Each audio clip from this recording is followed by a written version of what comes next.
जय श्री राम मेरे प्यारे भाइयों और बहनों, कैसे हैं आप सभी। आशा करती हूँ आप सभी अच्छे ही होंगे। आज मैं आपके लिए एक छोटा सा वीडियो लेकर आई हूँ। ये कहानी एक छोटे से बालक की है जिसका नाम नचिकेता है। वैदिक युग में नचिकेता नाम का एक तेजस्वी ऋषि बालक था। वह ऋषि वाजश्रवा का पुत्र था। नचिकेता के पिता महर्षि वाजश्रवा ने विश्वजित यज्ञ किया था। उन्होंने प्रतिज्ञा की थी कि इस यज्ञ में वे अपनी सारी संपत्ति दान कर देंगे। यज्ञ कई दिनों तक चलता रहा। यज्ञ समाप्ति के बाद महर्षि ने अपनी सभी गायों को दान में दे दिया। दान देने के पश्चात महर्षि बहुत संतुष्ट थे, किंतु नचिकेता अपने पिता के द्वारा दिए गए दानों से संतुष्ट नहीं था। महर्षि ने जिन गायों को दान में दिया था वे सभी गायें बूढ़ी और दुर्बल थीं। नचिकेता को लगा कि पिताजी जरूर कुछ भूल कर रहे हैं। पुत्र होने के नाते मुझे उन्हें बताना चाहिए। यह सोचकर नचिकेता ने पिता के पास जाकर पूछा, पिताजी, आपने जिन बूढ़ी और दुर्बल गायों को दान में दिया है वह तो किसी भी काम की नहीं है।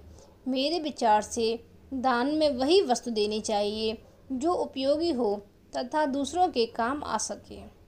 महर्षि ने नचिकेता की बात का कोई उत्तर नहीं दिया, परंतु बार बार नचिकेता उसी प्रश्न को दोहराते रहे। नचिकेता के बार बार उसी प्रश्न के पूछने से क्रोधित होकर महर्षि झल्लाकर बोले, जहाँ मैं तुझे यमराज को दान में देता हूँ।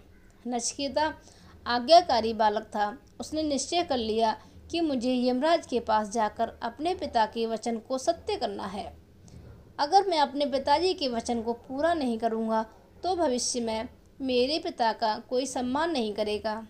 यह सोचकर नचिकेता ने अपने पिता से कहा, मैं यमराज के पास जा रहा हूँ, मुझे अनुमति दीजिए। नचिकेता के इस बात से महर्षि असमंजस में पड़ गए। काफ़ी सोच विचार करने के बाद उन्होंने अपने हृदय पर पत्थर रखकर नचिकेता को यमराज के पास जाने की अनुमति दे दी। पिता से अनुमति पाकर नचिकेता यमलोक के लिए निकल पड़ा। रास्ते में अनेक कठिनाइयों का सामना करते हुए वह यमलोक पहुंच गया। नचिकेता जब यमलोक पहुंचा तब यमराज वहां नहीं थे। यमराज के दूतों ने देखा कि नचिकेता का जीवन अभी पूरा नहीं हुआ है। यह सोचकर यमदूतों ने उसकी ओर ध्यान नहीं दिया। नचिकेता यम के द्वार पर 3 दिन तक भूखे प्यासे बैठकर यमराज का इंतजार करते रहे। चौथे दिन जब यमराज यमलोक लौटे तब उन्होंने देखा कि एक छोटा सा बालक उनके दरवाजे पर बैठा है।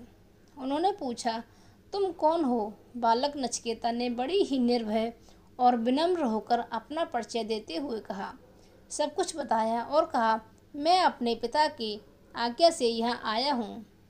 यमराज ने नचिकेता से कहा, हे ऋषि कुमार, तुम मेरे दरवाजे पर 3 दिनों से भूखे प्यासे पड़े हो। हमारे दूतों ने घर आए अतिथि का कोई स्वागत नहीं किया। मैं तुम्हारी पितृभक्ति और दृढ़ निश्चय से बहुत प्रसन्न हूँ। इसके लिए तुम मुझसे 3 वर मांग सकते हो। नचिकेता ने यमराज को प्रणाम करते हुए कहा, यमराज, अगर आप मुझे वरदान देना चाहते हैं तो मुझे पहला वर यह दीजिए कि मेरे पिता का क्रोध शांत हो जाए। मैं जब वापस घर लौटूं तो मेरे पिता मुझे पहचान लें और पहले की तरह प्यार करें। यमराज ने कहा, तथास्तु, ऐसा ही होगा। यमराज ने नचिकेता को दूसरा वर मांगने के लिए कहा। यमराज की बात सुनकर नचिकेता सोच में पड़ गया कि दूसरा वर क्या मांगूं। उसे तो किसी भी चीज़ की इच्छा ही नहीं थी। अचानक उसे ध्यान आया कि मेरे पिता ने यज्ञ स्वर्ग प्राप्ति के लिए करवाया था। उसने यही सोचकर दूसरा वरदान मांगा, स्वर्ग मिले किस रीति से, मुझको दो यह ज्ञान, यानी कि स्वर्ग की प्राप्ति कैसे होगी मुझे ये बता दो। मानव के सुख के लिए मांगू यह वरदान। यमराज ने नचिकेता को दूसरा वरदान देकर बोला, ऐसा ही होगा। यम ने नचिकेता से तीसरा और अंतिम वरदान मांगने के लिए कहा। नचिकेता ने तीसरा वर मांगा कि आप मुझे बताएं कि मृत्यु क्यों होती है। मृत्यु के बाद मनुष्य का क्या होता है? नचिकेता के तीसरे प्रश्न को सुनकर यमराज चौंक पड़े। यम ने कहा, तुम यह प्रश्न वापस ले लो, इसके बदले कुछ और मांग लो। तुम चाहो तो मुझसे एक राज्य मांग लो, मैं तुम्हें दुनिया के सारे सुख दे सकता हूँ, मगर यह प्रश्न मत पूछो। नचिकेता ने कहा, मैं इन सब का क्या करूँगा? आप पहले ही बता चुके हैं कि ये सब नश्वर है। यम ने इस सवाल को टालने का हर संभव प्रयास किया। वह बोले, देवता भी इस प्रश्न का उत्तर नहीं जानते हैं। नचिकेता ने कहा, अगर देवता इस प्रश्न का उत्तर नहीं जानते हैं तब आपको इस प्रश्न का उत्तर तो जरूर देना चाहिए। नचिकेता ने अपनी जिद नहीं छोड़ी। उसकी दृढ़ता और लगन को देखकर यमराज ने कहा, वत्स, ये ऐसा रहस्य है जो मैं भी नहीं जानता, पर यदि तुम विद्या अध्ययन करोगे तो तुम्हें संसार के सभी प्रश्नों का उत्तर स्वयं प्राप्त हो जाएगा। विद्या वह खजाना है जिसकी बराबरी संसार की कोई दूसरी वस्तु नहीं कर सकती। उसके बाद यमराज ने नचिकेता को आशीर्वाद देकर उसे वापस पिता के पास भेज दिया।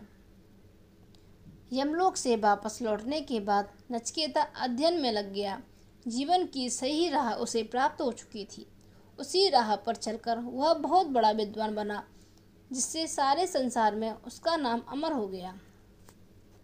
अगर आपको मेरा ये वीडियो पसंद आया हो तो प्लीज़ लाइक करना, कमेंट्स करना, सब्सक्राइब करना और शेयर करना बिल्कुल न भूलें। जय श्री राम।